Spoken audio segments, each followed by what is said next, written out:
ಕೆಲವು ವಿಚಾರಗಳನ್ನು ಮಾತನಾಡಬೇಕಾಗಿದೆ. ನನ್ನ ಸಂಗಡವ ಆಗಲೇ ಬಂದ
ಕುಲಹೀನರಲ್ಲಿ ಕಂಡುಬರುವ ಲಕ್ಷಣಗಳು ನಿನ್ನಲ್ಲಿ ಇರುವವೇ? ದೇವ, ನಾನಂತಿದ್ದರೂ ಓರ್ವ ಸೂತನೆಂಬ ವಿಚಾರವನ್ನು ಈ ಪ್ರಪಂಚವು ಮರೆಯುವಂತಿಲ್ಲವಲ್ಲ. ಕಾರಣ ನೀನು ಸೂತಪುತ್ರನಲ್ಲ. ನಿನ್ನ ವಂಶವು ಪವಿತ್ರವಾದ ವಂಶವು. ನಾಳೆ ನಿನ್ನ ಜನ್ಮ ವೃತ್ತಾಂತವನ್ನು ತಿಳಿಯಿರಿ. ವಾಸುದೇವ, ಇದೇನು ನೀನು ಹೇಳ್ತಿರುವುದು ಆಶ್ಚರ್ಯವಾಗಿದೆಯಲ್ಲ. ಇದು ಯುದ್ಧದ ಸಮಯ. ಅದಕ್ಕೋಸ್ಕರ ನನ್ನ ಮನಸ್ಸಿನ ಸ್ಥೈರ್ಯವನ್ನು ತಿಳಿಸುವುದಕ್ಕೋಸ್ಕರ ಈ ರೀತಿ ಮಾತನಾಡುತ್ತಿರುವೆಯಾ? ಕಾರಣ ನೀನು ನಿನ್ನ ಜನ್ಮ ವೃತ್ತಾಂತವನ್ನು ತಿಳಿಯಬೇಕಾದರೆ ನಾಳೆ ಸಂಧ್ಯಾ ಕಾಲದಲ್ಲಿ ಗಂಗಾ ತೀರಕ್ಕೆ ಹೋಗು. ಅಲ್ಲಿಗೆ ನಿನ್ನ ತಾಯಿಯು ಬರುವಳು. ಅವಳಿಂದ ತಮ್ಮ ಅಪ್ಪಣೆ ಅಂತಾಳೆ ಪರಮಾತ್ಮ.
ನಂಬು ಅಂಗರಾಜ, ನಂಬು.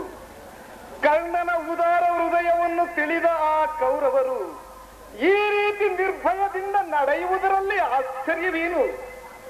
ದುರ್ಯೋಧನನಲ್ಲಿ ನಿನಗಿರುವ ಸ್ನೇಹ ಮತ್ತು ರಾಜಭಕ್ತಿಯ ಭರವಸೆಯಿಂದ ಅವರು ನಿನ್ನ ವಿಚಾರದಲ್ಲಿ ಕುಹಚ್ಚು ಶಬ್ದಗಳನ್ನಾಡಲು ಯಾರೂ ಬರೆಯುತ್ತಿರಲಿಲ್ಲ.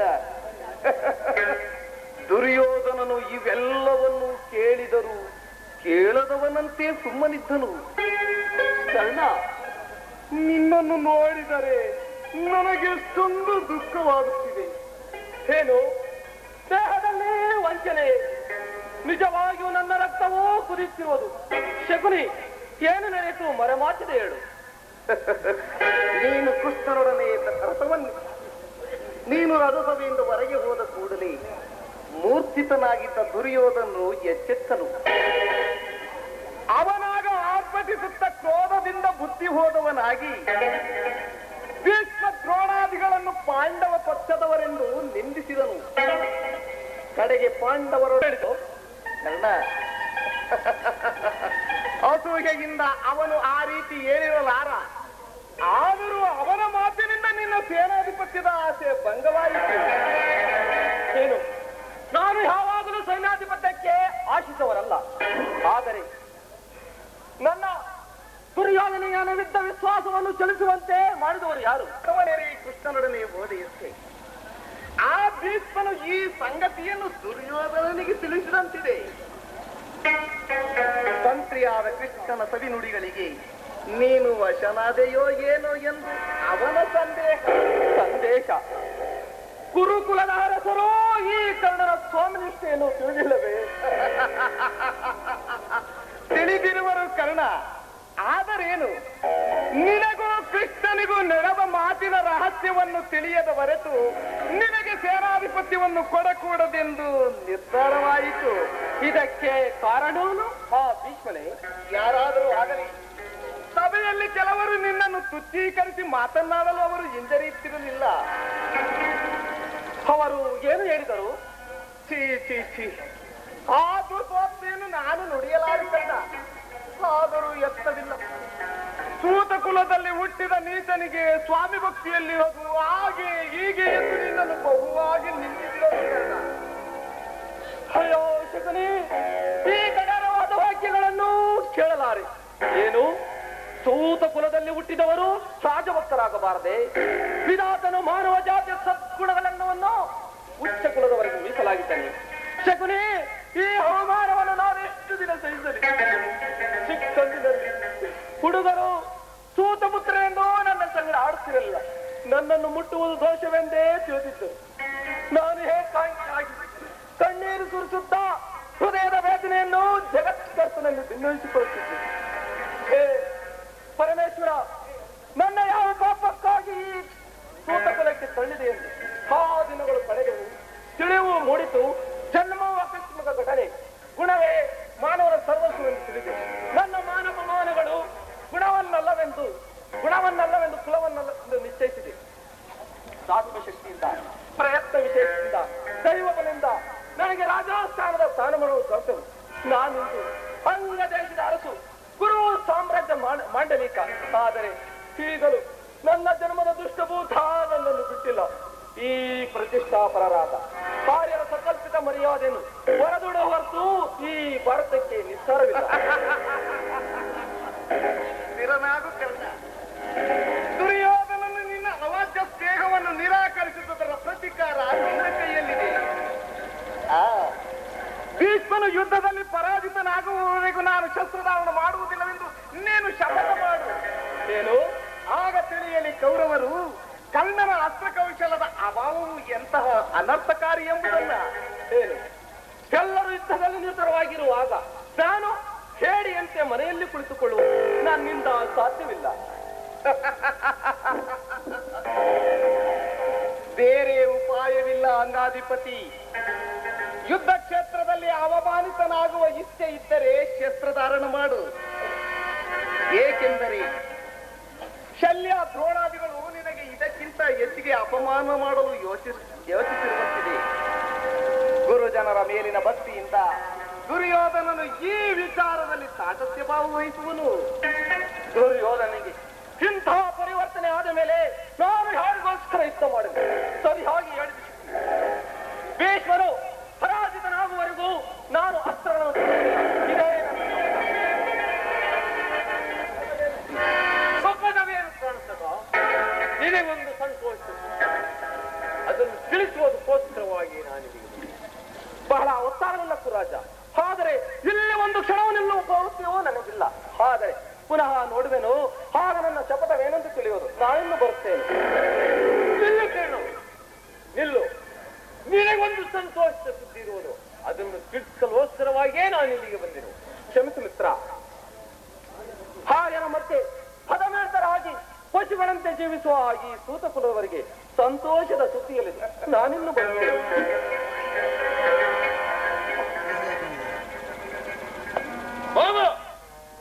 ಏನಿದೆ ಈ ದಿವಸ ಕಣ್ಣನ ರೀತಿಯೇ ಬೇರೆಯಾಗಿರುವುದಲ್ಲ. ನಾನು ಬಹುವಾಗಿ ಯೋಚಿಸಿ ಈ ಕಣ್ಣಿನಿಗೆ ಸೇನಾಧಿಪತ್ಯವನ್ನು ಕಟ್ಟಬೇಕೆಂದು ನಿರ್ಧರಿಸಿದ್ದರು.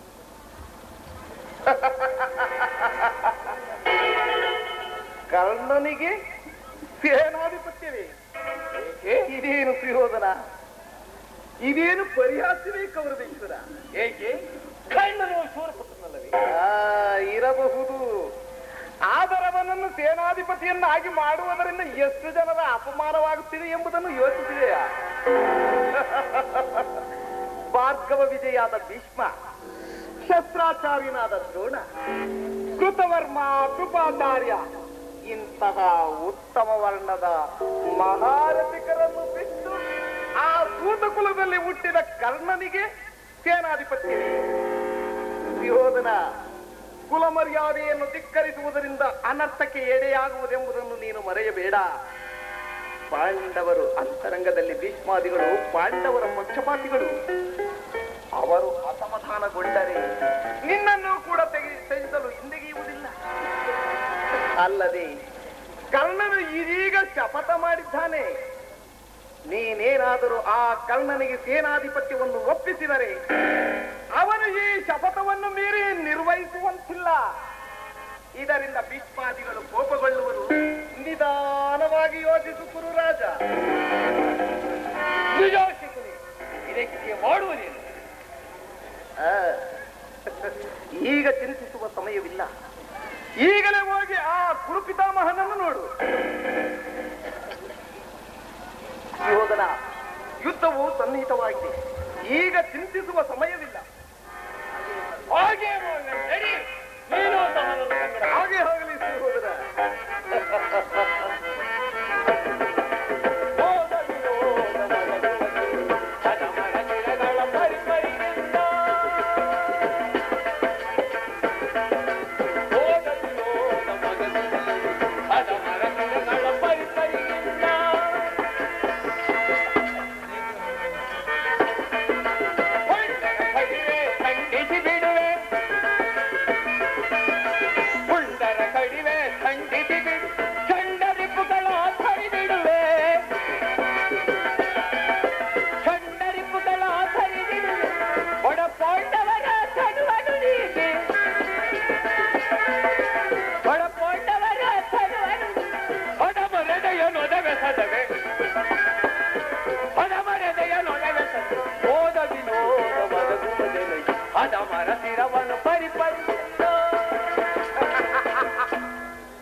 ಬೇರೆ ಗತಿ ಏನಿದೆ ತಂದೆ?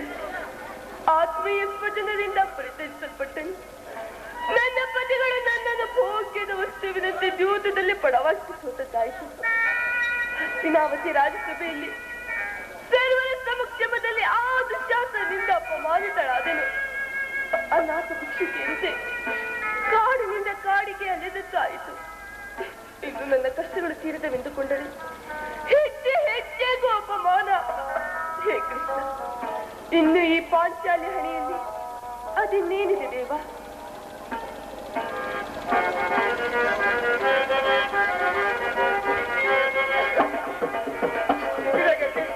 ಕಡೆಗೆ ದ್ರೋಹಿಗಳು, ಕೆಳಗೆ ತೆಕ್ಕಿದೋಳ್ ಕಡೆಗೆ ದ್ರೋಹಿಗಳು, ಬಿಡಗನೆ ಕೆಲ ಒಡಲು ಎಡೆಗೆ, ಬಿಡಗನೆ ಕೆಲ ಒಡಲು ಎಡೆಗೆ, ಬಡಿಯಳು ಬೆಟ್ಟೆ ಪಡುಪಡೆಗೊಟ್ಟೆ, ಬಡಿಯಳು ಬೆಟ್ಟೆ ಪಡುಪಡೆಗೊಟ್ಟೆ, ಬಂದವರೆ ಕೊಂಡು ಹಾಲ ಇದು ಸುದಿನ ಒದಗಿತು ಹಾಲ, ನೋಡಲಿದು ಸುದಿನ ಒದಗಿತು ಹಾಲ.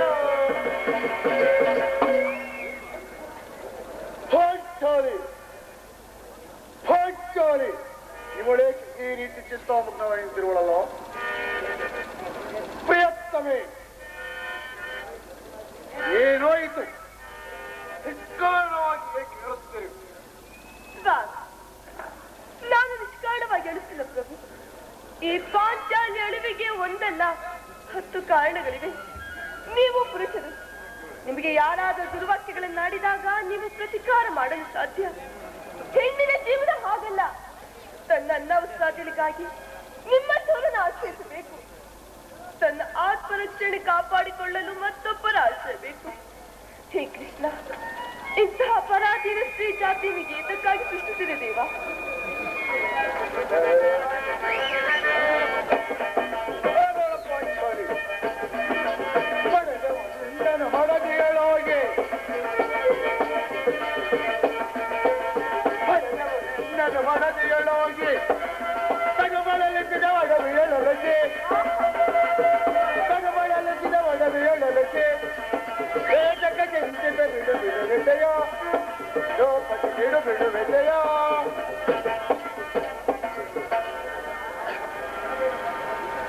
ಪಾಂಚಾಲಿ, ಸ್ತ್ರೀಯರ ಪರಾಧೀನತೆಯು ನಮ್ಮ ಸಮಾಜದ ನೇಮ.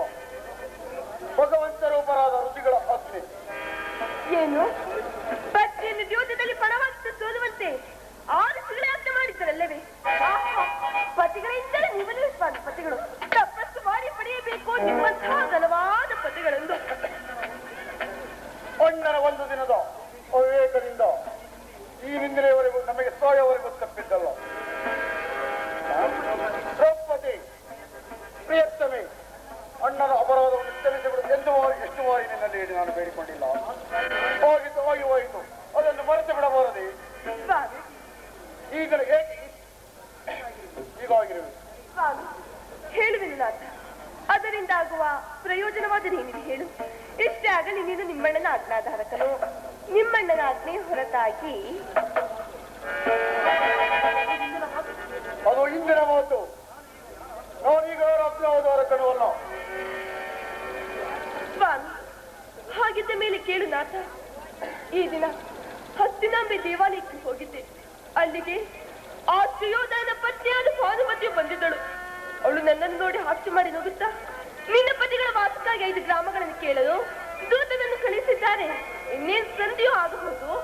ಆಗಲಾದರೂ ಬಿಟ್ಟರೆ ನಿನ್ನ ಕೇಶರಾಶನ ಮಡಿಗಟ್ಟಿವೇನೆ ಪಾಂಚಾಲಿ ಎಂದು ಹಾಸ್ಯ ಮಾಡಿ ನಕ್ಕಳು ಪ್ರಿಯ. ಪುನಃ ಸಂಧಿಗೆ ಪ್ರಯತ್ನ. ಹೋಗೋದರೆ ಮೊನ್ನೆ ಸಂದೇಹವು ನಿಶ್ಚಯವಾಯಿತು. ಯಾರು ರಾಯಭಾರಕ್ಕೆ ಹೋಗಿದ್ದವರು? ಮತ್ತೆ ನಾನು ಶ್ರೀಕೃಷ್ಣ ಪರಮಾತ್ಮನಿಗೆ ಗೋಪಾಂಗಿನಿಯರ ಇಲಾದ ಇಬ್ರಮಣಿಯಾದ ಭಗ್ನನಾದ ಆ ಯದುಪತಿಯು ಯುದ್ಧವನ್ನು ಮರೆಯುವ ದೋಸ್ತಾಜ ಅರ್ಜುನನು ತೋರಕ್ಕಿಂತ ಹಿಂದಿರುಗಿದಾಗಲೇ ಹೀಗಾಗಬಹುದೆಂದು ತಿಳಿದಿದ್ದೇನೆ. ಚೋರಿ ಭಾನುಮತಿಗೆ ನೀನೇನೆಂದು ಉತ್ತರ ಕೊಟ್ಟಿ? ಪ್ರಶ್ನೆಗೆ ಸರಿಯಾದ ಉತ್ತರವನ್ನೇ ಕೊಟ್ಟೆ. ಏನೆಂದು?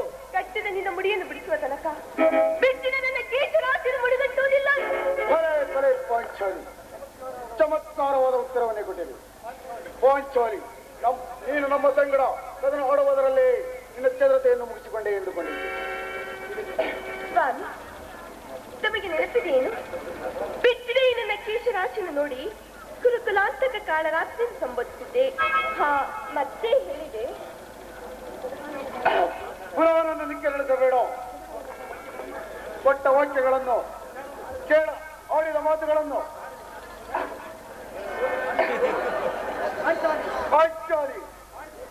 ಆಡಿದ ಪ್ರತಿಜ್ಞೆಯನ್ನು ಮರೆಯುವಂತೆ ಹೇಳಿ ನಾನಲ್ಲ. ಸ್ವಾಮಿ, ಪ್ರತಿಜ್ಞೆ ಮಾಡುವುದಷ್ಟೇ ಇಲ್ಲ, ನುಡಿದಂತೆ ನಡೆಯಬೇಕಲ್ಲವೇ? ಇಷ್ಟೇ ಆಗಲಿ ನೀನು ನಿಮ್ಮಣ್ಣನ ಆಜ್ಞಾಧಾರಕನು. ನಿಮ್ಮಣ್ಣನ ಆಜ್ಞೆಯ ಹೊರತಾಗಿ ನನ್ನನ್ನು ಕೆರಳಿಸಬೇಡ ಪಾಂಚಾಲಿ. ನಾನು ಯಾರ ಆಜ್ಞಾಧಾರಕನೂ ಅಲ್ಲ. ಶಾಂತಿಯನ್ನು ಬಯಸುವರು ಸಂಧ್ಯೆ ಪ್ರಸ್ತಾಪದಲ್ಲಿ ತೊಡಗಲು ನಾನಿದ್ದವನ್ನೇ ಕೋತ್ರದಿಂದ ಅಪೇಕ್ಷಿಸುವೆನು. ಧರ್ಮಪ್ರಾಯಣನಾದ ಆ ವಿವೇಶ್ವರನು ದುರ್ಯೋಧನ ಅನಂತ ಅಪರಾಧಗಳನ್ನು ಕ್ಷಮಿಸಬಹುದು, ಆದರೆ ನಾನು ಕ್ಷಮಿಸುವುದಿಲ್ಲ.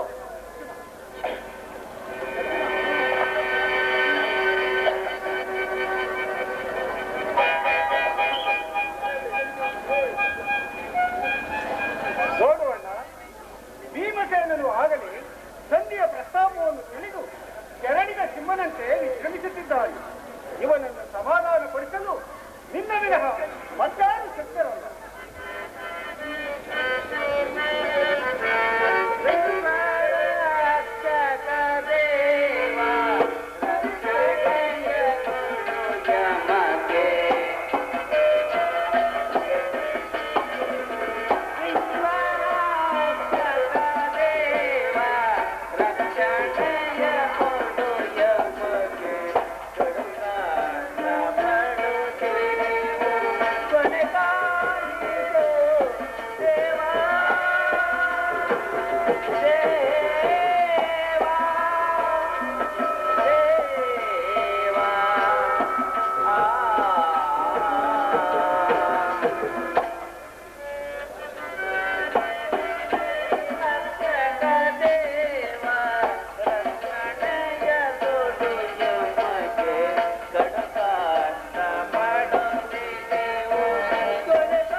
ಹಿಂದೆ ಶ್ರೀಕೃಷ್ಣ ಪರಮಾತ್ಮನು ಹೇಳುತ್ತಿದ್ದನು, ಜಗತ್ತಿನ ಸುಖ ದುಃಖಗಳಿಗೆ ಸ್ತ್ರೀಯರೇ ಮೂಲ ಕಾರಣವೆಂದು.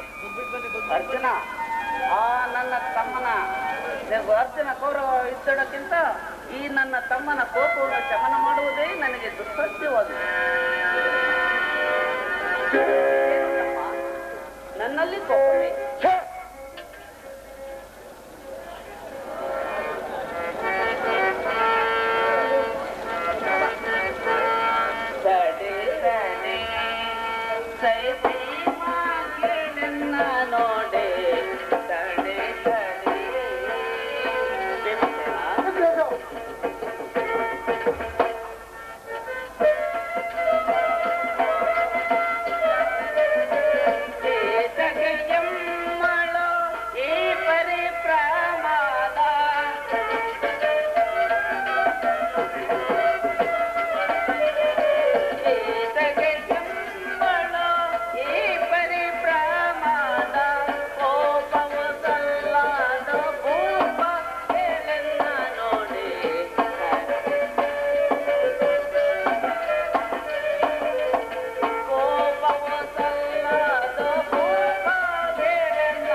ಪಾಂಡವರ ಕಳಂಕವೆಂದೇ ಭಾವಿಸಿರು.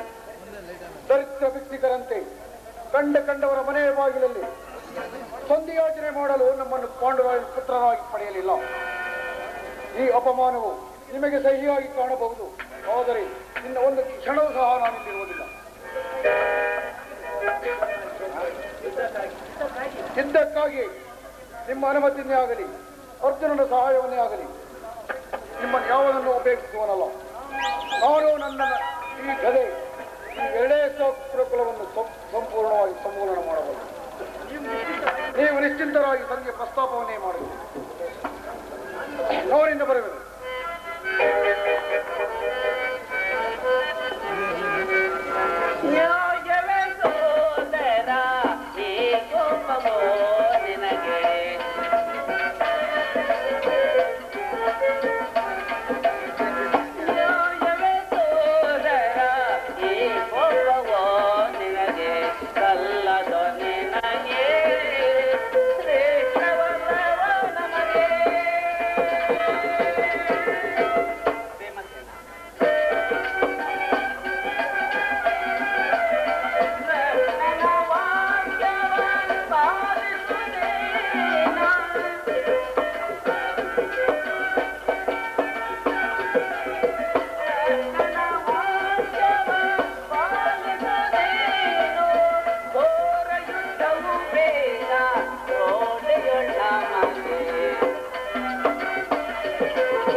ಸಹೋದರ ನಿಲ್ಲು.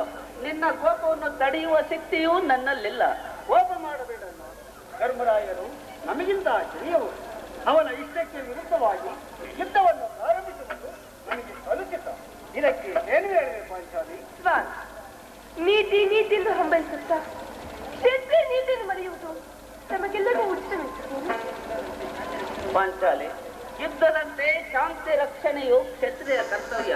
ಪಾಂಚಾಲಿ, ಯುದ್ಧವು ಎಂತ ಘೋರ ಕರ್ಮ ಎಂಬುದನ್ನು ನೀನು ತಿಳಿದಿಲ್ಲ. ಅಭಿಮಾನಕ್ಕೆ ನಾವು ಪರವಶರಾಗಿ ಯುದ್ಧವನ್ನು ಪ್ರಾರಂಭಿಸಿದರೆ ಮುಂದೆ ನಮ್ಮ ಅವಿನಾಶಕ್ಕಾಗಿ ದುಃಖ ಪಡಬೇಕಾಗುವುದು. ಅದಕ್ಕೋಸ್ಕರ ಸಂಧಿಗಾಗಿ ಇಷ್ಟೊಂದು ಪ್ರಯತ್ನಿಸುತ್ತಿರಲ್ಲ ಪಾಂಚಾಲಿ. ಒಮ್ಮೆ ಸಂಧಿಗಾಗಿ ಒಮ್ಮೆ ನನ್ನ ಕಳುಹಿಸಿ ಅಪಮಾನ ಹೊಂದಿದೆ. ಕುಲಪುರೋಹಿತನನ್ನು ಕಳುಹಿಸಲು ಇದು ಮದುವೆಯ ಔತಣವಲ್ಲವೆಂಬ ಪರಿಜ್ಞಾನವು ನಿನಗಿಲ್ಲದೆ ಹೋಯಿತು. ಈಗ ಅಣ್ಣನನ್ನು ಕಳಿಸಿ ಪುನಃ ಅಪಮಾನಕ್ಕೆ ಗುರಿಪಡಿಸಿದೆಯಾ ಎಲ್ಲ ಎಂಬುದೇ ನನಗೆ.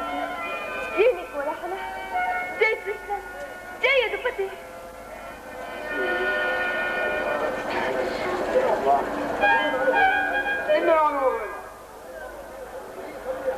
ಈ ಸಂಧಿಯ ಪ್ರಸ್ತಾಪವು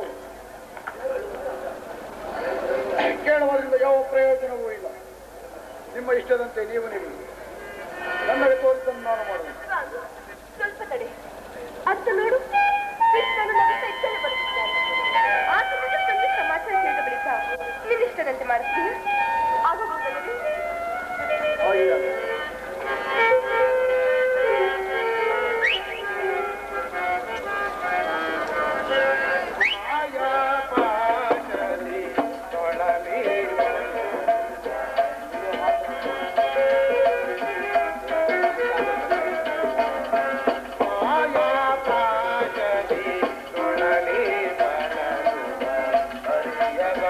ಮೂಢರು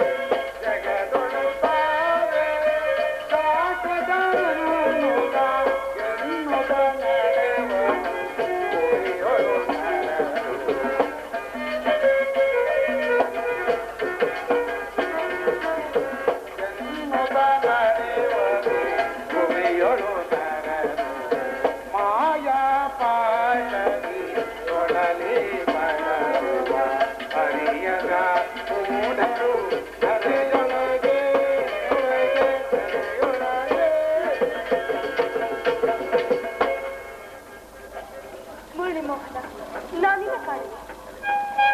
ಪರಮಾತ್ಮ ವಿಜಯಶಾಲಿಗಳಾಗಿ ಪಾಂಡುಪುತ್ರರೇ. ಸ್ವಾಮಿ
ವಿಜಯಶಾಲಿಗಳಾಗಿರಿ ಪಾಂಡುಪುತ್ರರೇ.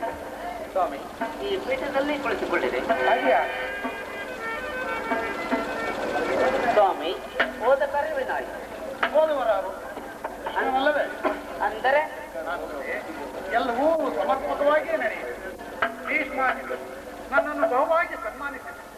ಸ್ವಯಂ ಧೃತರಾಷ್ಟ್ರನೇ ರಾಜಸಭೆಯಲ್ಲಿ ನನ್ನನ್ನು ಸ್ವಾಗತಿಸಿ ವಿಧ ವಿಧವಾಗಿ ಉಪಚರಿಸಿದರು. ಎಂದು ಬನ್ನಿ, ಸಭೆಯಲ್ಲಿ ನಡೆಯಿತು. ಸಂಜೆಯ ವಿಚಾರವೂ ನಡೆಯಿತು. ಯಾರು ಒಪ್ಪಿದರು ಪರಮಾತ್ಮ? ಇನ್ನಿಲ್ಲಿರುವುದು ನನಗೆ ಸಾಧ್ಯವಿಲ್ಲ. ಅವರ ಇಚ್ಛೆಯಂತೆ ಅವರ ನಡೆಯಲಿ. ನನಗೆ ತೋರಿಸಲು ನಾನು ಮಾಡುವೆನು. ಮೊದಲು ಅಣ್ಣನ ಮಾತು ಬಿಟ್ಟಿನಿ, ಆಮೇಲೆ ನೀನಿಷ್ಟ ಬಂದಂತೆ ಮಾಡಿಸ್ತೀಯಾ? ತಾಳ್ಮೆಯು ಮುಗಿದು ಹೋದಿತ್ತು.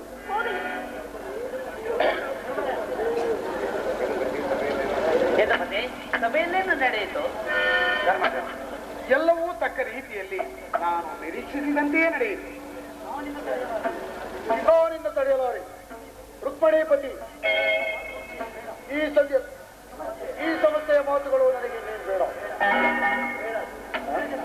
ಅಗ್ರಜನ ಅಪೇಕ್ಷೆಯಂತೆ 5 ಗ್ರಾಮಗಳಿಗೆ ತಂದೆ ಆಯಿತಲ್ಲವೇ? ಭೀಮಸೇನ, ನಾನು ಹೋಗಿದ್ದುದು ಅದಕ್ಕಾಗಿ ಅಲ್ಲವೇ? ಕೃಷ್ಣ, ಈಗ ನಿನ್ನ ಅಭಿಮತವು ತಿಳಿಯಿತು. ಈ ಅಜ್ಞಾತವಾಸದ ನೆಪದಿಂದ ಈ ಅರ್ಜುನನಿಗೆ ಬೆಳೆಯತೊಡಗಿದೆ. ಈ ಸಂಧಿಯ ನೆಪದಿಂದ ಈ ನಮ್ಮೆಲ್ಲರಿಗೂ ಬೆಳೆಯತೊಡಗಲು ಅವಣಿಸುತ್ತಿರುವೆ ಅಲ್ಲವೇ? ಯೋಧಯೋಗ್ರಣಿ ರಾಜಪುತ್ರರ ಮೇಲೆ ನಿನಗೆ ಇಷ್ಟೊಂದು ಕೋಪ? ನಿನಗಿಷ್ಟೊಂದು ಅಸಹನೆ ಏಕೆ? ಸಮಾಧಾನದಿಂದ ಎಲ್ಲವನ್ನೂ ಕೇಳು. ಇದು ನಿನಗೆ ಹೆಚ್ಚಿಗೆ ಸಂಬಂಧಿಸಿದೆ ಎಂದು ನಾನು ಹೇಳಲಿಲ್ಲವೇ? ಈ ಸ್ವಾಭಿಮಾನ್ಯ ಶೂನ್ಯವಾದ ಸಂಧಾನದೊಡನೆ ಈ ಚಂಡ ಭೀಮನಿಗೆ ಎಂಥ ಸಂಬಂಧ ಇರುವುದು? ಅತ್ಯಂತ ನಿಕಟವಾದ ಸಂಬಂಧವಿರುವುದು.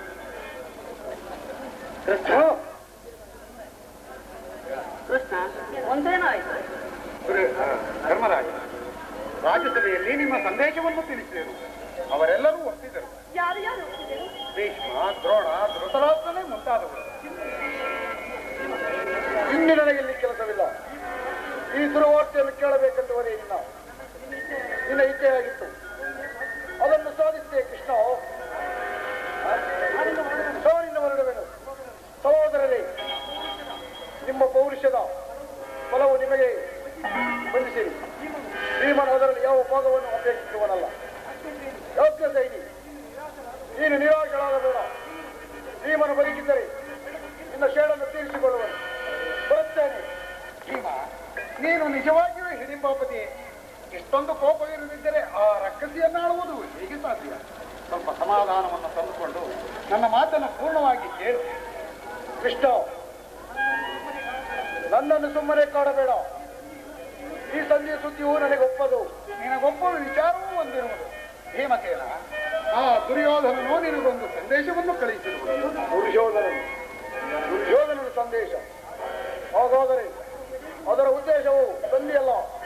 ಕೃಷ್ಣ, ಹೇಳು, ಏನು ಏನೋ ಸಂದೇಶ? ಅದನ್ನು ಕೇಳುವ ಮೊದಲು ಸಮಾಧಾನದಿಂದ ನನ್ನ ಬಳಿಯಲ್ಲಿ ಕೈಕಟ್ಟಿ ಕುಳಿತುಕೊಳ್ಳಬೇಕು. ಇಲ್ಲ, ನಿಂತಿದ್ದಂತೆ ಹೇಳಿಬಿಡು. ಕುಳಿತುಕೊಂಡ ಹೊರತು ಹೇಳುವುದಿಲ್ಲ. ಕೃಷ್ಣ, ಈ ಪರಿಹಾಸ ಬೇಕೆ? ಭೀಮಸೇನ, ನಿನ್ನನ್ನು ಕಂಡರೆ ನನಗೆ ಅಷ್ಟೊಂದು ಭಯವಾಗುವುದು. ಇಲ್ಲಿ ನಿನ್ನ ಆ ಗದೆಯನ್ನು ಸ್ವಲ್ಪ ದೂರವಾಗಿತ್ತು. ಹೀಗೆ ನನ್ನ ಪಾರ್ಶ್ವದಲ್ಲಿ ಕುಳಿತುಕೋ. ಆಗ ನಿನಗೆ ಪ್ರಿಯವಾದ ಆ ಸಂದೇಶವನ್ನು ಹೇಳಿ. ಇದೋ ನಿನ್ನ ಅಪೇಕ್ಷೆಯಂತೆ ಕುಳಿತುಕೊಳ್ಳುವ. ಈಗಲೂ ನೀನು ಕೋಪ ಮಾಡುವುದಿಲ್ಲ ಅಷ್ಟೇ. ಅದು ಆಗಲಿ. ಹಾಗಾದರೆ ನೀನು ನನ್ನ ಬಂದಿ. ಅರ್ಜುನ, ಈ ಗದೆಯನ್ನು ಕ್ಷಣಕಾಲ ಹಿಡಿದರು. ಹಾಗೆಯೇ ಹಾಗೆ. ಜಾಗ್ರತೆ, ಸಮೀಪಕ್ಕೆ ಬಾ. ನಾನು ಹೇಳಿದಂತೆ ಮಾಡಬೇಕು. ಕಂಡೆಯ? ಅಲ್ಲ, ನಿನ್ನ ಮಾತನ್ನು ನಾನು ಮೀರುತ್ತೇನೆ ಕೃಷ್ಣ. ಹಾಗಾದರೆ ತೆಗೆದುಕೋ ಈ ಹಗ್ಗವನ್ನು. ಇದು ನನಗೊಂದು ಕಡೆ ಪುರಸ್ಕಾರ ರೂಪವಾಗಿ ದೊರೆಯಿತು. ಇದರಿಂದ ನಿನ್ನ ಪತಿಯ ಕೈಗಳನ್ನು ಭದ್ರವಾಗಿ ಬಂದಿತ್ತು. ಇದೇ ಪರಿಹಾಸವು? ಶತ್ರುಗಳ ಹೆಡೆಮುರಿಯನ್ನು ಬಿಡಿಸುವುದರಲ್ಲಿ ನೀನು ಪಂಡಿತೆಯಂತೆ. ಹಾಗೆಯೇ ಗಂಡನ ಕೈಗಳನ್ನು ಕಟ್ಟಲು ಬರುವುದೇನೋ ನೋಡುವ ಎಂದು ಕೇಳಿದೆ. ಭೀಮ, ಕಟ್ಟಲೆ ನಿನಗೆ ಆ ಸಂದೇಶವನ್ನು ಕೇಳುವ ಇಚ್ಛೆ ಇದ್ದರೆ ಕೃಷ್ಣನು ಹೇಳಿದಂತೆ ನನ್ನ ಕೈಗಳನ್ನು ಬಂಧಿಸು.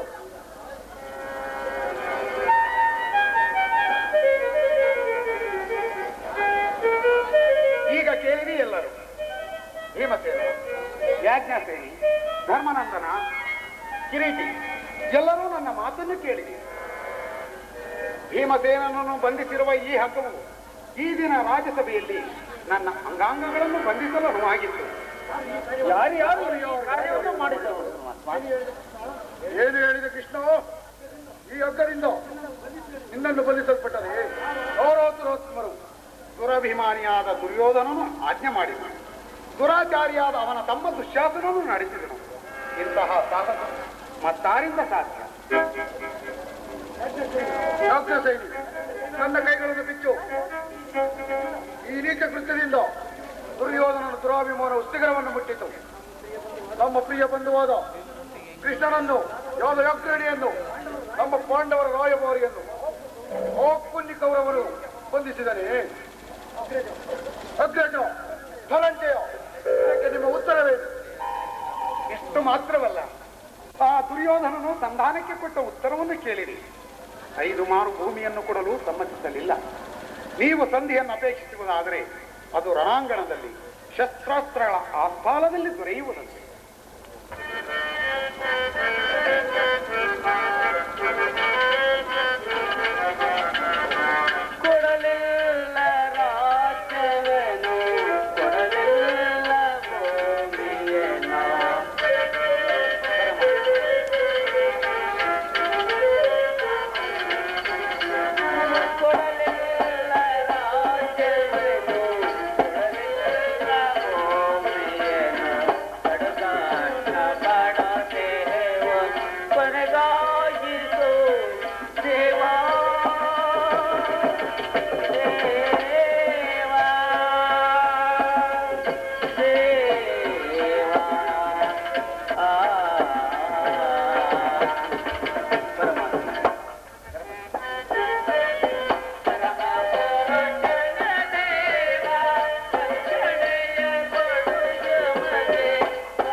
ಅದು ಯುದ್ಧ.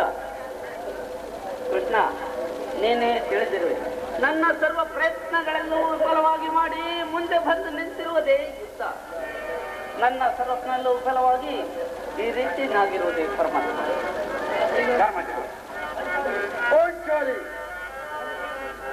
ಧರ್ಮಪುತ್ರನೇ ಕೇಳು, ಧರೆಯೋಳ್ ದೈತ್ಯಾರಿಯ ಕರುಣೆ ಪರಿಪೂರ್ಣವಿರಲು. ಪರಶಿವನಂ ಜಯಿಸಿ ಪಾಶುಪತಾಸ್ತ್ರವಂ ಪಡೆದ ಈ ಪಾರ್ಥನಿರಲು.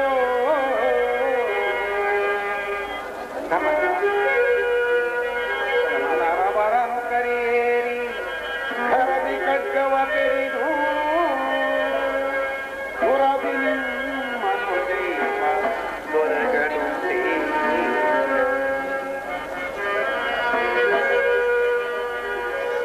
ಹಿಂದುರಾಯರುಗಳ ರುಂಢಗಳನ್ನು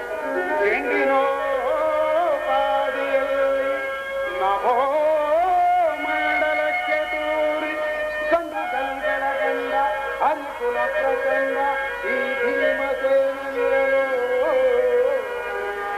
ಇನ್ನು ಆ ಕೌರವನ ಪಾಡೇನು ಧರ್ಮಜ ಧರ್ಮಜ ಧರ್ಮಜ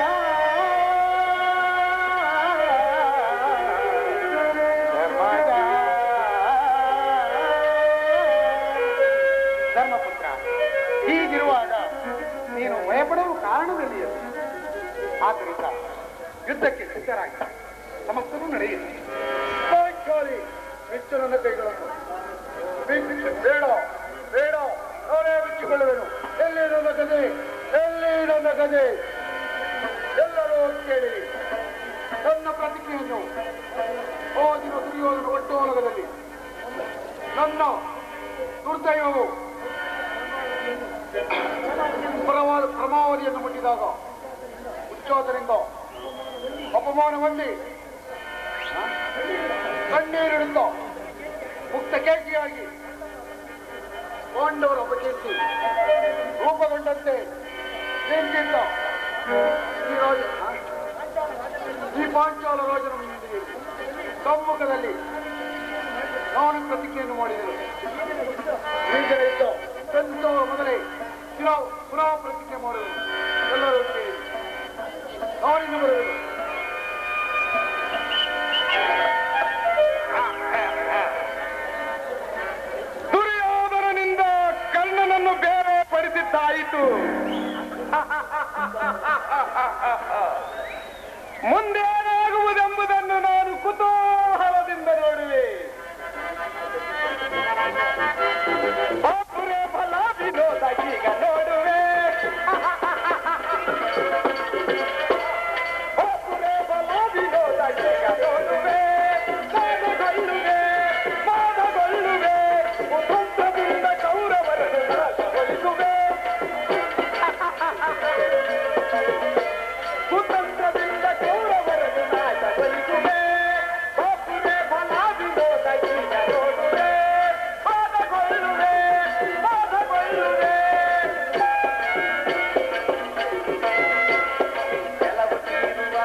ರಾಜರಾದರೂ ಯುದ್ಧ ಕಾತರರಾಗಿರುವುದು. ಈ ಸಂಕಟದಿಂದ ಅವರನ್ನು ರಕ್ಷಿಸಲು ನಾನು ಉಪಾಯವನ್ನು ಹುಡುಕಲೇಬೇಕು. ಆಗಲಿ, ಕುರುಕ್ಷೇತ್ರದಲ್ಲಿ ಇದಕ್ಕೆ ತಕ್ಕ ಉತ್ತರವನ್ನು ಕೊಡಬೇಕು.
ದೇವ ಭಗವಾನ್ ಭಾಸ್ಕರ, ನಿನ್ನ ಜ್ವಲಂತ ಪ್ರಭೆಯಿಂದ ಈ ಸೃಷ್ಟಿಯ ಮೊದಲಿನಿಂದಲೂ ಈ ಜಗತ್ತನ್ನು ಬೆಳೆದುತ್ತಿರುವೆ.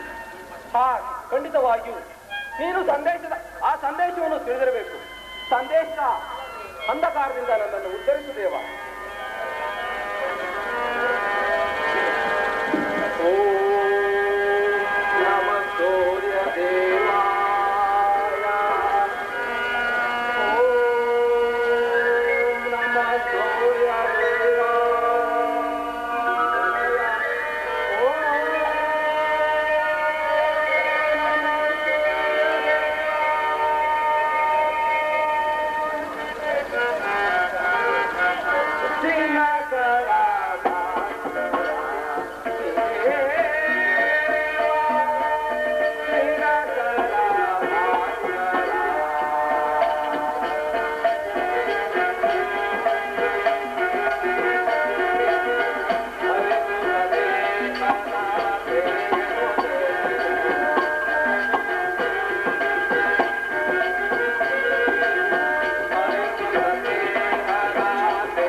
ಇವನೇ ಅಲ್ಲವೇ ನನ್ನ ಜ್ಯೇಷ್ಠ ಪುತ್ರ ಕರ್ಣ.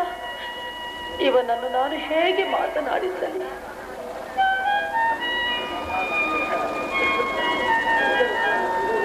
ಕರ್ಣ, ಕರ್ಣ, ನೀನು ಯಾರು ತಾಯಿ? ನನ್ನ ಏಕಾಗ್ರತೆಯನ್ನು ಏಕೆ ಭಂಗಪಡಿಸಿದೆ? ನೀನು ಪೂಜಿಸುತ್ತಿರುವ ಈ ಸರ್ವಸಾಕ್ಷಿ ಸೂರ್ಯ ದೇವನ ಜ್ವಲಂತ ಪ್ರತಿಭೆಯನ್ನು ಮೊದಲು ತೋರಿಸಿದ ಸ್ತ್ರೀ ನಾನೇ ಕುಮಾರ. ತಾಯಿ, ನೀನು ಏನು ಹೇಳಿವೆಯೋ ನನಗೆ ತಿಳಿಯದು. ಆದರೆ ನಿನ್ನ ಕಣ್ಣುಗಳನ್ನು ಕರುಣಾದೃಷ್ಟಿಯು ಪ್ರಾತಃ ಸೂರ್ಯನ ಕಿರಣಗಳಂತೆ ನನ್ನ ಮನಸ್ಸಿನ ಹಿಮವನ್ನ ಕರಗಿಸುತ್ತಿದೆ. ಈ ನಿನ್ನ ಧ್ವನಿಯು ನನ್ನ ಹೃದಯಾಂತರಾಳದಲ್ಲಿ ನೆಲಗೊಂಡು ಹೋಗಿದ್ದ ನನ್ನ ಚಿಕ್ಕಂದಿನ ನೆನಪುಗಳನ್ನ ಚೇತರಿಸುತ್ತಿದೆ. ನೀನು ಯಾರು ತಾಯಿ? ನಮ್ಮೀರ್ವರ ಸಂಬಂಧವೇ? ನನ್ನ ಜನ್ಮರಾಶ್ಯವನ್ನು ಬಲ್ಲೆಯ? ಈ ನಿರ್ಭಾಗ್ಯಗಳನ್ನು ಕುಂತಿ ಎಂದು ಕರೆಯುವರು.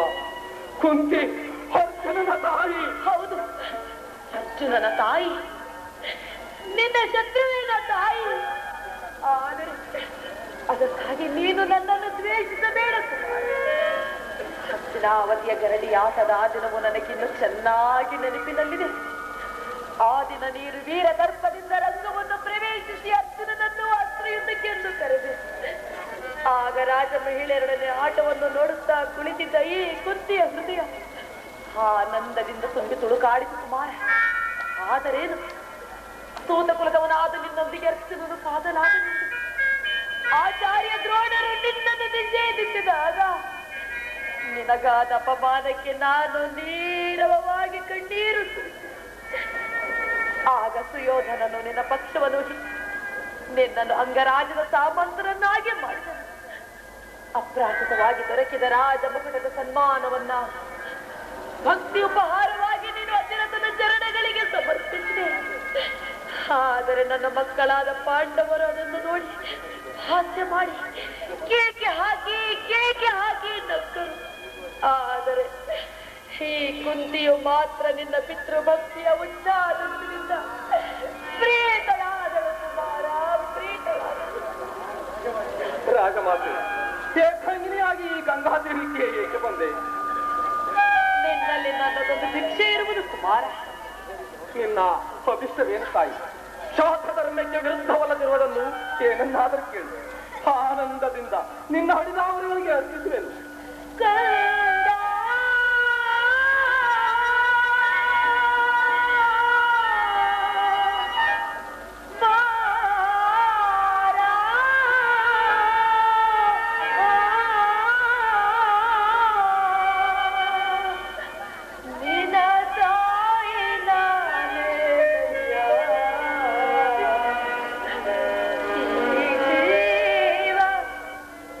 ನಿನ್ನದೇ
ನನ್ನನ್ನು ಕರೆದುಕೊಂಡು ಹೋಗುದು ಎಲ್ಲಿಗೆ ತಾಯಿ?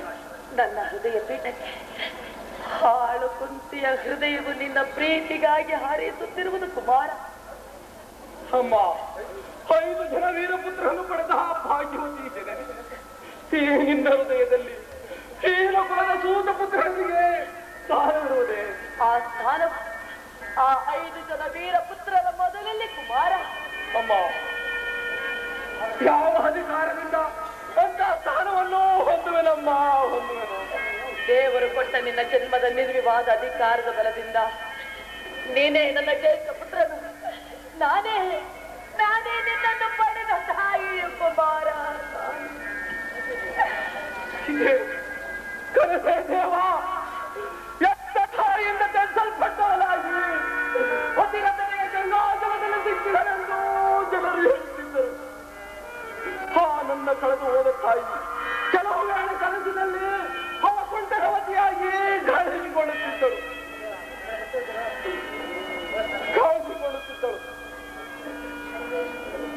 ಈ ದಿನ ಪರವೆಯನ್ನು ಕಿತ್ತು ಮುಖವನ್ನು ನೋಡುವುದರೊಳಗಾಗಿ ನನಗೆ ಎಚ್ಚರವಾಗುತ್ತಿತ್ತು.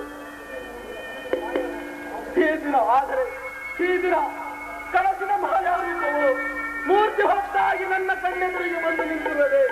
ಅಥವಾ ಎಚ್ಚರದಲ್ಲಿ ನಾನು ಕನಸು ಕಾಣುತ್ತಿರುವೆ. ನೋಡುತ್ತೇವೆ, ಸಂಜೆಯು ಕಳೆದು ಇರುಳು ಸಮುಸಿಕಿನಿಂದ ಕೂಡಿದ ಈ ಗಂಗೆಯ ಪವಿತ್ರ ಜಲದಲ್ಲಿ ನಿನ್ನ ಮಕ್ಕಳ ಸೈನ್ಯ ಶಿಬಿರವು ಸಾವಿರಾರು ದೀಪಗಳಿಂದ ಬೆಳಗುತ್ತಿದೆ. ಮತ್ತು ಈ ಪಾರ್ಶ್ವದಲ್ಲಿ ಕೌರವರ ಸಂಖ್ಯಾತ ಶಿಬಿರವು ದೀಪಹಾಜಿಯಿಂದ ಶೋಭಿಸುತ್ತಿದೆ. ತಾಯಿ, ಉಭಯ ಸೈನ್ಯಗಳೆರಡೂ ಹೋರಾಡಬೇಕು.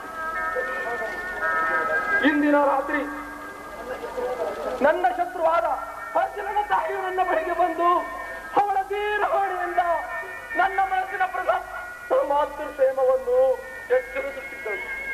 ನನ್ನ ಹೃದಯವು ಅವಳ ಕರುಣಾ ದೃಷ್ಟಿಗೆ ಚೇತನವಾಗಿ ನನ್ನ ಶತ್ರುಗಳಾದ ಪಾಂಡುಪುತ್ರರನ್ನು ಸಹೋದರರೆಂದು ಆಲಂಗಿಸಿಕೊಳ್ಳಲು ತವಕಿಸುತ್ತಿರುವ. ಹಾಗಾದ್ರೆ ಇನ್ನೊಂದು ಕ್ಷಣವು ತಡ ಮಾಡಬೇಡುತ್ತಲ್ಲ, ನನ್ನೊಡನೆ ಬಂದು ಬಿಡು. ಬರುವನ ತಾಯಿ, ಸೂಚಿಗಳನ್ನು ಕಂಡ ಕಬ್ಬಿಣದ ತುಂಡಿನಂತೆ ನಿನ್ನ ಆತ್ಮವು ನನ್ನನ್ನು ನಿನ್ನ ಕಡೆ ಸೆಳೆಯುತ್ತಿರುವುದು. ಆನಂದದಿಂದ ಬರುವುದು. ನನ್ನನ್ನು ಕರೆದುಕೊಂಡು ಹೋಗುವುದು ಎಲ್ಲಿಗೆ ತಾಯಿ? ಅದು ಆ ನದಿ ಆಚಿನ ದಡಕ್ಕೆ. ನೋಡಲಿ ಕುಮಾರ, ಪಾಂಡವ ಶಿಬಿರದ ದೀಪಗಳು ನಮ್ಮಿಬ್ಬರನ್ನು ಹೇಗೆ ಸ್ವಾಗತ ಮಾಡುತ್ತಿರುವು ಗಂಡೆಯ ಕುಮಾರ. ಅಮ್ಮ, ಅಲ್ಲಿ ನಾನು ನನ್ನ ಕಳೆದು ಹೋದ ತಾಯಿಯನ್ನು ಪುನಃ ಪಡೆಯುವೆನೆ. ಖಂಡಿತವಾಗಿಯೂ ಪಡೆಯುವೆ ಕುಮಾರ. ಹಾಗಿದ್ದರೆ ನೀನು ನನ್ನನ್ನು ಕರೆಸಿದ್ದು ಹೇಗೆ ಅಮ್ಮ? ಈ ಪಾಂಡವಂಶದ ಮಹಾವೃಕ್ಷದಿಂದ ಕಿತ್ತು ಹಾಕಿ ಅಪಮಾನ ವಿರುದ್ಧ ಕ್ಷೇತ್ರದಲ್ಲಿ ವಿಭಿನ್ನ ಸಮಾಹಾರದಲ್ಲಿ ಬಿಟ್ಟೆ ಏಕೆ? ಈ ಕರುಣಾಸುರ ಸೋದರ ಸ್ನೇಹವನ್ನು ನಾಶ ಮಾಡಿ ಅವರಿರುವ ಮಧ್ಯೆ ಈ ದೇಶದ ಕವರಿಯನ್ನು ಹೇಗೆ ಸೃಷ್ಟಿಸಿದೆ ತಾಯಿ? ಏಕೆ ಮಾತನಾಡುವುದಿಲ್ಲ? ನೋಡು, ಈ ಗಂಭೀರ ಅಂಧಕಾರವು ಈ ಭೂಮಿಯನ್ನು ಆವರಿಸಿರುವಂತೆ ನಿನ್ನ ಹೆಜ್ಜೆಯೋ ನನ್ನ ಜೀವನವನ್ನು ಅಂಧಕಾರಮಯವಾಗಿ ತಾಯಿ, ಏಕೆ ಮಾತನಾಡುವುದಿಲ್ಲ? ನನಗೆ ಉತ್ತರ ಕೊಡುವ ಇಷ್ಟವಿಲ್ಲವೇ? ಹೋಗಲಿ, ನನ್ನ ಪ್ರಶ್ನೆ ವಿರುದ್ಧವಾಗಿ ಉಳಿಯಲಿ. ಆದರೆ ನನ್ನ ಯಾವ ಅಪರಾಧಕ್ಕಾಗಿ ನಿನ್ನ ಮಾತೃ ಪ್ರೇಮದಿಂದ ವಂಚಿತನಾಗಿರುವುದನ್ನು ತಿಳಿಸಿದ್ದರೆ ಹೋಗಲಿ. ಆದರೆ ಈ ದಿನ ನಿನ್ನ ಕೈಯಾರೆ ಮಾಡಿದ ಆ ಸ್ವರ್ಗಕ್ಕೆ ನನ್ನನ್ನು ಕರೆದುಕೊಂಡು ಹೋಗಲು ಬಂದೇ ತಾಯಿ. ನಿನ್ನ ಒಂದೊಂದು ಮಾತುಗಳು ಹರಿತವಾದ ಈಟಿಯ ಬಾಣದಿಂದ ಭಗ್ನವಾಗಿ ಹೋಗಿರುವ ಈ ಕೊತ್ತಿಯ ಹೃದಯವನ್ನು ಘಾಸಿಗೊಳಿಸದಿರ. 5 ಜನ ವೀರಪುತ್ರರಾದ ಪಾಂಡವರನ್ನು ಹೊಂದಿದ ಈ ಕುಂತಿಯ ಹೃದಯ ನೀನಿಲ್ಲದ ಸುಖವೋ ವಿರೂಪವೂ ಆಗಿ ಹೋಗಿದೆ. ಕುಮಾರ, ಗಂಗಾ ನದಿಯಲ್ಲಿ ನಿನ್ನನ್ನು ತೇಲಿ ಬಿಟ್ಟ ಆ ದುರ್ದಿನದಲ್ಲಿ ನಾನಿನ್ನೂ ಕನ್ಯೆಯಾಗಿದ್ದೆ ಕುಮಾರ. ದೂರ್ವಾಸ ಮುನಿಗಳಿಂದ ಮಂತ್ರದಿಂದ ಪ್ರೇರೇಪಿತಳಾದ ನಾನು ಆ ಮಂತ್ರವು ಫಲಿಸುವುದೋ ಇಲ್ಲವೋ ಎನ್ನುವ ಸಂದೇಹದಿಂದ ಗಂಗಾ ನದಿಯ ತೀರದಲ್ಲಿ ಆ ಮಂತ್ರವನ್ನು ಜಪಿಸಲು ನನ್ನ ಕರ್ಣದಿಂದ ನೀನು ಜನಿಸಿದೆ. ಆದರೆ ಪ್ರೀತಿ ಆದರಗಳಿಂದ ನಿನ್ನನ್ನು ಅಪ್ಪಿಯೇ ಮುದ್ದಾಡಿದೆ. ಆದರೇನು, ಕನ್ಯೆಯಾಗಿದ್ದ ನನಗೆ ಜಗತ್ತಿನ ಅಪವಾದವು ಬರುವುದೆಂಬ ಭಯದಿಂದ ನಾನು ನಿನ್ನನ್ನು ಗಂಗಾ ನದಿಯಲ್ಲಿ ಚೆಲ್ಲಿಬಿಟ್ಟೆ ಕುಮಾರ. ಅಂದಿನಿಂದ ಇಂದಿನವರೆಗೆ ನೀನು ಬದುಕಿರುವೆ ಎಂದು ನಾನು ಕನಸು ಮನಸ್ಸಿನಲ್ಲಿಯೂ ಭಾವಿಸಿರಲಿಲ್ಲ ಕುಮಾರ. ಸಕಲ ಜಗತ್ತೆಲ್ಲವೂ ನಿನ್ನನ್ನು ಸೋತ ಪುತ್ರ, ಹೇನ ಕುಲದವ, ಸೋತನು ಹೇನನು ಎಂದು ಕರೆಯುವುದಲ್ಲವೇ? ಈ ನೂರಾರು ನಿಂದೆಗಳಿಗೆ, ಈ ಕೆಟ್ಟ ಭಾಷೆಗಳಿಗೆ ನಾನೇ ಕಾರಣ. ಒಂದೇ ಒಂದು ಬಾರಿ ಅಮ್ಮ, ನೀನು ಮಾಡಿದ ಸರ್ವಾಪರಾಧಗಳನ್ನೆಲ್ಲ ಮನ್ನಿಸಿದ ತಾಯಿ ಎಂದು ಒಂದು ಬಾರಿ ಹೇಳು ಕಂದ, ಒಂದು ಬಾರಿ. ಅಮ್ಮ, ಹೊರಬೇಡ ತಾಯಿ. ಈ ಗಂಗೆಯ ಪವಿತ್ರ ಜಲದಂತೆ ನಾನು ಆದರೆ ನಿನ್ನನ್ನು ಪುನಃ ಹೊಂದುವ ಆಸೆಯಿಂದ ನಾನಿಲ್ಲಿಗೆ ಬರಲಿಲ್ಲ ಮಗನೇ. ಅದು ಬಯಲ ಬಯಕೆ ಎಂಬುದು ನಾನು ಕುಲಮಾನ ಗೌರವಗಳನ್ನು ಪುನಃ ಅದನ್ನು ಹೊಂದುವ ಅಪೇಕ್ಷೆಯಿಲ್ಲವೇ ಕುಮಾರ? ಅಮ್ಮ, ಸಾಮಾನ್ಯ ಮನುಷ್ಯನಿಗೂ ನಿರಾಯಾಸವಾಗಿ ಲಭಿಸುವ ನಿರಾಕರಿಸಿದ ನೀನು ಈಗ ನನಗೆ ರಾಜ್ಯದ ಲಾಭವನ್ನು ತೋರಿಸುವೆಯ? ಕೆಳಗಣದಲ್ಲಿ ನೀನು ನಿಷ್ಕರಣೆಯಿಂದ ಕಡಿದು ಹಾಕಿದ ಈ ಬಂಧು ಪ್ರೇಮದ ಜೊತೆಯೂ ಕೊಳೆದು ಹೋಗಿದೆ. ಮತ್ತೆ ಚಿಗುರುವುದಿಲ್ಲ ತಾಯಿ, ಚಿಗುರುವುದಿಲ್ಲ. ಪಾಪದ ಬೀಜವನ್ನು ಬಿತ್ತುವಾಗ ನಾವುಗಳು ತಿಳಿಯುವ ಅದು ಕೇವಲ ಕ್ಷುಲ್ಲಕವಾದುದೆಂದು ಮನಸ್ಸು ಮಾಡಿದರೆ ಕಿತ್ತ ಬೇರೆಡೆಗೆ ಬಿಸಾಡಿ ಬಿಡಬಹುದೆಂದು. ಆದರೆ ಈ ಪಾಪದ ಬೀಜವು ಬೆಳೆದ ಹೆಬ್ಬರವಾಗಿ ನನ್ನ 5 ಜನ ಮಕ್ಕಳಾದ ಪಾಂಡವರನ್ನು ಕೊಲ್ಲುವ ಕರಾಳ ರಾಕ್ಷಸನಾಗಿದೆ, ಕರಾಳ ರಾಕ್ಷಸನಾಗಿದೆ.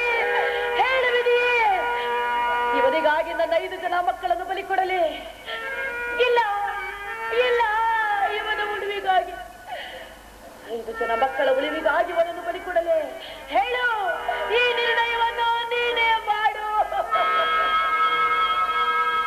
ತಾಯಿ, ಚಿಂತಿಸಬೇಡ. ಈ ಯುದ್ಧದಲ್ಲಿ ಹೊರಡವರಿಗೆ ಜಯವೆಂದು ನನ್ನ ಅಂತರಾತ್ಮವು ನುಡಿಯುತ್ತಿದೆ. ನಾನು ಕೇವಲ ಶಾಂತಿ ಉಪಲಕ್ಷಣವನ್ನು ಹುಡುಕುತ್ತಿರುವನೆಂಬುದನ್ನು ಬಲ್ಲೆ. ಆದರೆ ನನ್ನ ಗೆಳೆಯನನ್ನು ಮಾತ್ರ ತಿಳಿಸುವಂತೆ ಹೇಳಬೇಡ. ನಾನು ವೈಭವದಲ್ಲಿ ದುರ್ಯೋಧನನ ಗೆಳೆಯನಾಗಿದ್ದೆ. ಮುಂದೆ ಅವನಿಗಾಗುವ ದುರ್ಗತಿಯನ್ನು ಆನಂದದಿಂದ ಎದುರುಗೊಳ್ಳುವೆನು. ಕಣ್ಣೀರಿನ ಪಾಂಡವರು ವಿಜಯಶಾಲಿಗಳಾಗಲಿ, ನಾನು ಅಭಿವಚನ ಕೊಡುವೆನು. ಅಮ್ಮ, ಅರ್ಜುನನ ಹೊರತು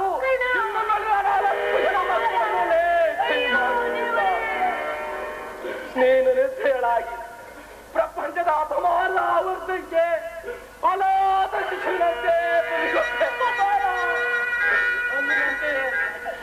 ನಿರ್ದಯಳಾಗಿ ನಾನು ಕೌರವರೊಡನೆ ನಿರೀಕ್ಷಿಸುವ ಪರಾಜಯದ ದುರ್ಮಣಕ್ಕೆ ನನ್ನನ್ನು ಬಿಟ್ಟು ಬಿಡು ತಾಯಿ, ಬಿಟ್ಟು ಬಿಡು. ಕಣ್ಣೀರಿನಲ್ಲಿ ಕಲಿಸಿದ ದುಃಖದ ಮೃತ್ತಿಕೆಯಿಂದ ಈ ಕುಂತಿಯ ಹಣೆ ಬರಹವನ್ನೇ ಬರೆದು ಬಿಟ್ಟೆಯ ಪರಮಾತ್ಮ. ಆಗಲೇ ಕುಮಾರ, ಅಮ್ಮ, ನಿನ್ನ ತಾಯಿಯ ಒಂದು ಮಾತನ್ನು ನಡೆಸಿಕೊಡಲು ಸಾಧ್ಯವೇ? ಅಮ್ಮ, ಅದೇನು ಹೇಳು ತಾಯಿ. ಸತ್ಯವಾಗಿ ನಡೆಸಿಕೊಡುವೆ ಯಾಕಂದ? ಅಮ್ಮ, ನಿನ್ನ ಮಾತನ್ನು ನಡೆಸಿಕೊಳ್ಳಲಾರದ ಕಡು ಪಾಪಿಗೆಂದು ಭಾವಿಸಿದೆಯಾ?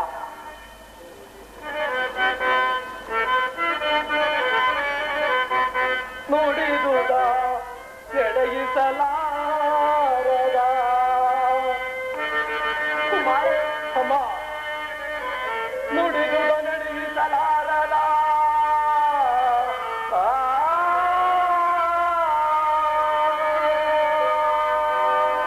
ನುಡಿದುದ ನಡೆಯಿಸಲಾರದ ಕಡುಕೂಳನೆ ಈ ಕನ್ನತೆ ಸೂರ್ಯತನುಜಂ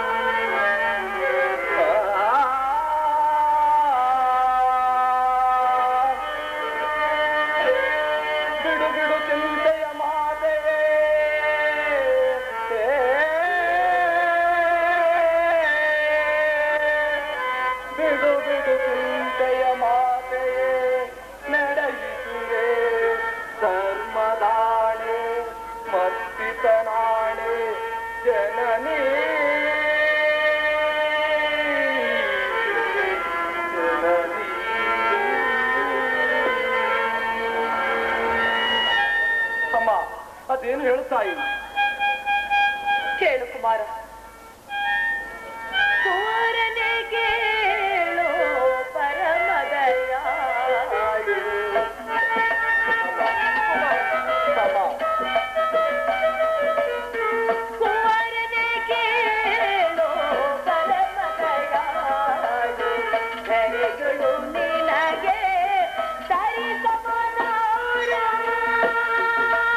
ಆಯುಷ್ಯವಿದ್ದವರು ಎಲ್ಲಿಯಾದ್ರೂ ಬದುಕಿಕೊಳ್ಳಲಿ, ಹಣದ ಮನರಿಗೆ ಅದೇ ಒಂದು ಸಂತೋಷ. ಇದು ನಾನು ಕೇಳುವ ವಚನವಿದೆ. ಕುಮಾರ, ಕೊಡುವೆಯ ವಚನ ದಾನಶೂರನೇ,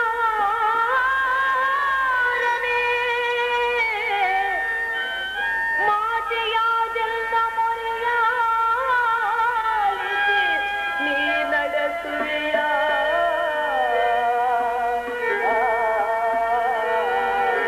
ಕುಮಾರ, ಪುತ್ರರೈವರೆಲ್ಲ ಪ್ರಾಣ ಉಳಿಸೈ. ಕುಮಾರ,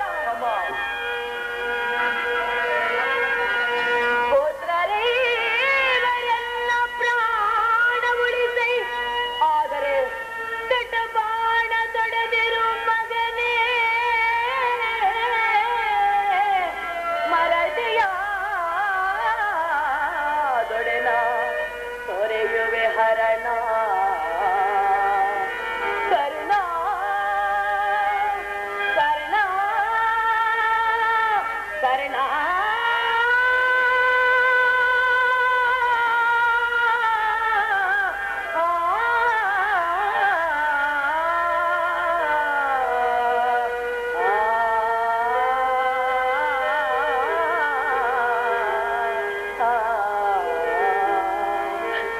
ಹಾಗಾದರೆ ಕೇಳು, ಮುಂದೆ ಸಂಘಟಿಸಬಹುದಾದ ಕುರುಕ್ಷೇತ್ರ ಮಹಾಯುದ್ಧದಲ್ಲಿ ಯಾವ ಕಾರಣಕ್ಕೆ ಆಗಲಿ ಎಂತಹ ಭೀಕರ ಸಂದಿಗ್ಧ ಪರಿಸ್ಥಿತಿ ಬಂದರೂ ಕೂಡ ನೀನು ನೀನು ದೊಡ್ಡ ಬಾಣವನ್ನು ಪುನಃ ತೊಡಬಾರದು ಕಂಡೆಯ.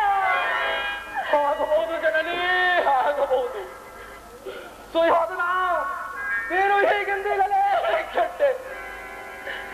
ಇಂದ್ರನು ಒತ್ತು ಕವಚವನ್ನು ಅಪರಿಸಿದನು. ಅವನ ದುರಾದೃಷ್ಟಕ್ಕೆ ಹಾವಿದ್ರನು ಸರ್ವೋತ್ತಮವಾದ ಬಿಲ್ಲನ್ನು ಮುರಿದು ಬಿಸಾಡಿದನು.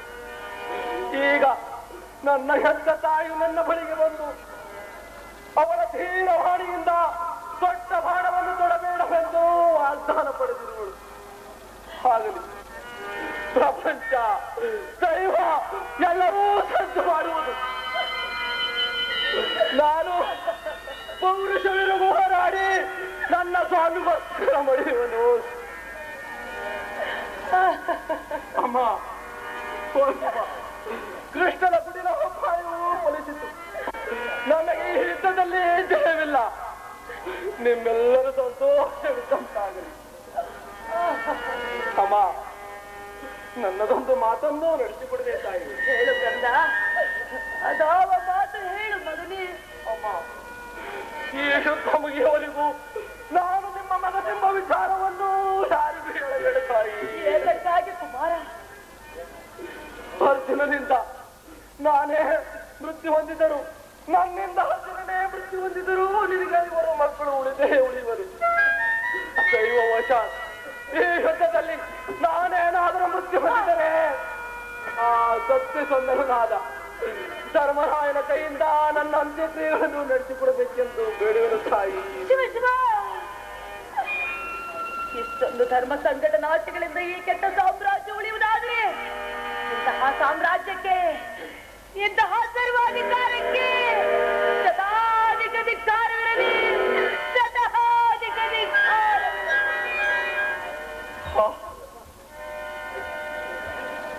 ಆಹಾ,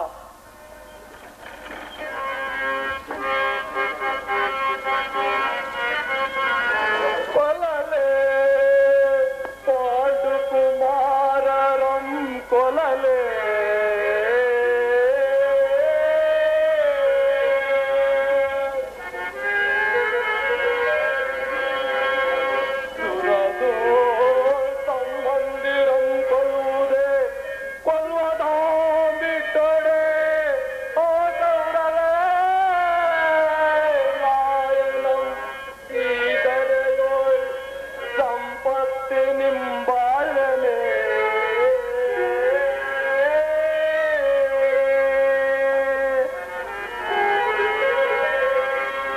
ಚಲದಿಂಪಾತನರುಂಡ ಮಂತರಿದು ಚಲದಿಂಪಾತನರುಂಡ ಮಂತರಿದು ಮತ್ತಾನಿಗೆ